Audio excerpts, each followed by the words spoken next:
ফাঁসল Portugal এবং হাঁপ ছেড়ে বাঁচলেন Cristiano Ronaldo. গত আয়ারল্যান্ড ম্যাচে তার সঙ্গে এক আয়ারল্যান্ড ফুটবলারের হয়ে যায়, অর্থাৎ রোনাল্ডো তাকে কোনোই দিয়ে আঘাত করেন।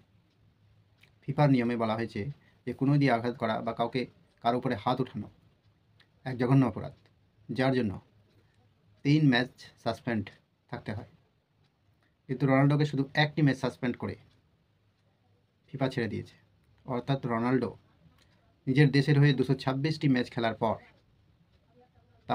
তার থেকে এই ধরনের অপরাধ হয়েছে, অর্থাৎ ফিফা তার উপরে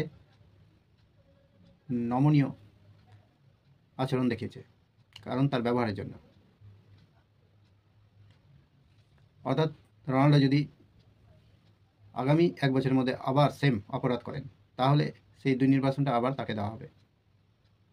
তো ফিফার নমনীয়তার জন্য তিনি বিশ্বকাপ খেলতে পারবেন।